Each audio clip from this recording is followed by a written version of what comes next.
రవి, ఏం మాట్లాడుతున్నావు? సంధ్య, అసిస్టెంట్ డైరెక్టర్గా వచ్చే జీతంతో బతకడానికి కష్టంగా ఉంది. ఒక్కోసారి మా అమ్మకి మొత్తం బాడీ స్కాన్ చేయించాలనుకుంటాను, అది కూడా చేసలేకపోతున్నాను. ఈ లేచిపోవడం పక్కన పెట్టు. అసలు నేను మా ఇంటికి తీసుకెళ్లి నేను పోషించే శక్తి నాకు లేదు. అంత డబ్బు నేను సంపాదించట్లేదు. అది అర్థం కావట్లేదు నీకు. ప్రేమకి డబ్బుకి ముడి పెడతావేంటి నువ్వు? డబ్బుకి ప్రేమ అక్కర్లేదు, కానీ ప్రేమకు మాత్రం డబ్బు కావాలి. డబ్బు ఉంటేనే ప్రేమ బతుకుద్ది. నేను రూపాయి సంపాదించకుండా నీ మూతి నాగుతూ నీ కొంగు పట్టుకుని వెనకనకే తిరుగుతుంటే చూసి నీకే చిరాకేస్తుంది. నువ్వు గమనించావో లేదో, నువ్వు అంటే నాకు ఎంత ఇష్టం ఉన్నా ఎప్పుడు నీకు ఐ లవ్ యూ చెప్పలేదు. చెప్పానా? చెప్పలేదు.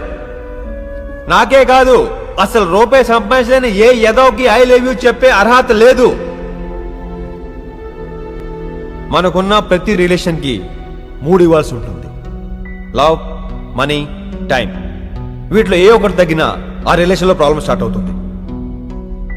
ఇప్పుడున్న పరిస్థితుల్లో నా దగ్గర ప్రేమ తప్ప మనీ, టైం రెండూ లేవు.